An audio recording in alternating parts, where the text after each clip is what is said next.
మీరు చూశారు. అంటే వీళ్ళకి ఇప్పుడు అధికారం వచ్చి లైసెన్స్ ఇచ్చారు, ఊర్ల మీద పడిపోయారు. అంటే ఎట్ట తయారయ్యారంటే దేవుడెద్దు ఉండేది ఆంబోతు మారిగా, అలాంటి ఆంబోతులు తయారయ్యారు. ఊరికి ఒకటే చెప్తున్నా, ఆంబోతుల్ని ఎక్కడ అణిచివేయాలని అణిచివేస్తాను తప్ప వదిలిపెట్టని హెచ్చరిస్తున్నా.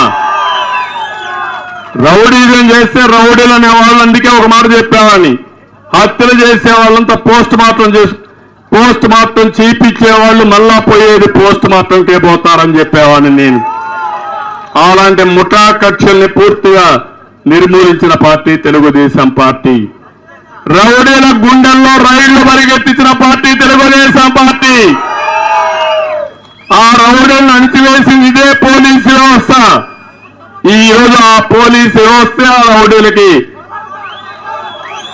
వంతబాడే పరిస్థితికి వచ్చారు. ఇదే గుర్తుపెట్టుకోవాలి, యథా రాజా తదా ప్రజ. ముఖ్యమంత్రి చెడు వ్యక్తి అయితే కిందన కూడా అట్లే తయారవుతారు, గ్రామంలో కూడా మరి తయారవుతారు. ఇప్పుడు అంటున్నారు ఆయన, ఎమ్మెల్యేలంతా కూడా చెడిపోయారు, అందరు ఎమ్మెల్యేలు మార్చేస్తా, నేను పతివ్రత అయిపోతానంటున్నాడు. నేను అడుగుతున్నా, ఎమ్మెల్యేలు మారిస్తే మారదు. ఆ ఎమ్మెల్యేలు దొంగ పని నేర్పించింది నువ్వే కదా జగన్మోహన్ రెడ్డి అని అడుగుతున్నా నేను. నువ్వు సహకరించకపోతే ఇక్కడ రౌడీని చేస్తాడా అని అడుగుతున్నా.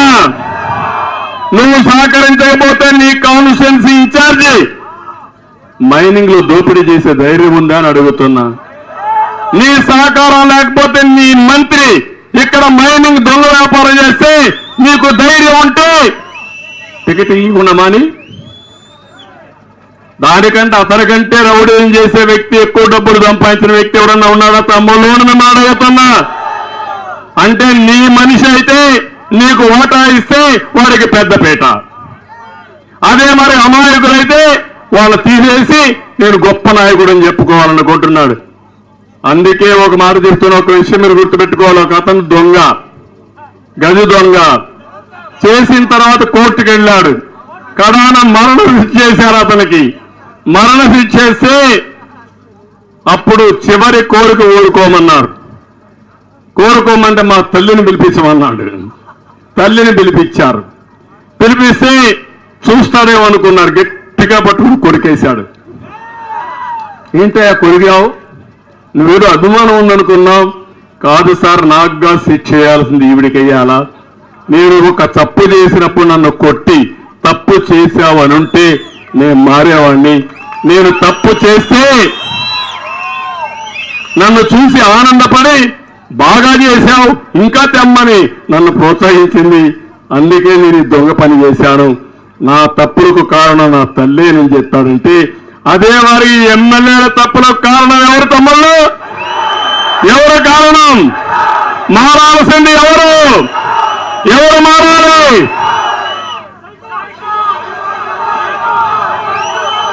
ఇది మర్చిపోయాడు పాపం. నేనేదో ఒక లిస్టు తయారు చేస్తా, ఆ లిస్ట్ ఇస్తా, మీరందరూ ఓట్లేసేయండి, నేను మొత్తం దోచుకుంటా, మళ్ళా దోచుకుంటానంటున్నాడు.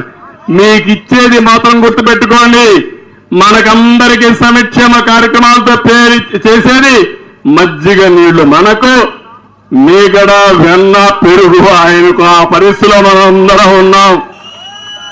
ఎక్కడ చూసినా దోపిడీ అవునా కాదా? ఇసుకలో దోపిడీ అవునా కాదా? మద్యాల దోపిడీ అవునా కాదా? భూముల దోపిడీ అవునా కాదా? సెటిల్మెంట్ జరుగుతున్నాయా లేదా? గ్రనేట్ కొట్టేశారా లేదా? మరి నీకు తెలియదు. నేను రాశా లెటర్, ఇక్కడే నేను వెళ్ళాను, నేను ఇక్కడికే వెళ్ళాను. ఆ రోజు చూసి చెప్పాను, ఏంటా ఈ మరుగా చేస్తున్నానని లెటర్ రాశాను. ఇమ్మీడియట్ గా 4 రోజులు నిలిపేశారు. నిన్న ఈ రోజు మళ్ళా యథాతథం. పోలీసులు చూస్తూనే ఉన్నారు, రెవెన్యూ చూస్తూనే ఉంది, ఫారెస్ట్ చూస్తూనే ఉన్నాడు. దానికి మంత్రి ఒక అతను ఉన్నాడు, అతను గజ దొంగ, ఆయన ఇక్కడ తిరుగుతానే ఉన్నాడు. ఇక్కడ అంటే ఇంక అడిగేవాడు లేడు. ఒక మాజీ ముఖ్యమంత్రిని, ఒక ప్రతిపక్ష నాయకుడిని నేనే లెటర్ రాశాను, నేనే పట్టించాను. అయినా కూడా ఇంకా మీరు తెగబడ్డారంటే ఎలాంటి అరాచక శక్తులు ఉన్నాయో మీరే గుర్తుపెట్టుకోవాలి. ఈ అరాచక శక్తుల్ని అంతం చేయాలంటే ఇంటికి ఒక యువత తయారు కావాలి, ముందుకు రావాలి. వస్తారా లేదా? మీరు కాపాడుకుంటారా లేదా? ఇలాంటివన్నీ కూడా ఇంకో పక్క చూస్తే ఉపాధి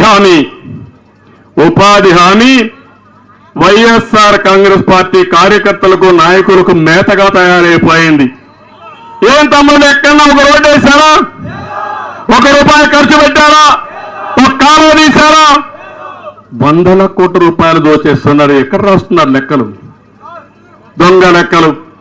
ఆ దొంగ లెక్కలు రాసి కేంద్రాన్ని కూడా మోసం చేసి ఉపాధి హామీలో ఇష్టానుసారంగా దోచుకునే పరిస్థితి కొంచెం ఊటుండి కాదు.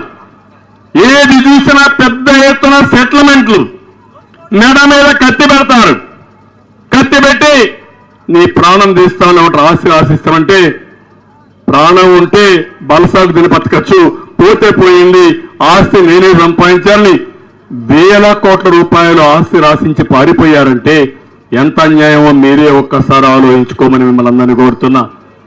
మళ్ళీ అంగన్వాడీ టీచర్లకు చెప్తున్నా, హామీ ఇస్తున్నా, నేను ఆ రోజు జీతాలు పెంచా, కానీ వాళ్ళు కూడా ఈరోజు గౌరవించి మనం పెంచిన దానికి గుర్తింపుగా మన పాట పెట్టుకొని వాళ్ళు బ్రహ్మాండంగా మనకు కూడా సహకరించే పరిస్థితి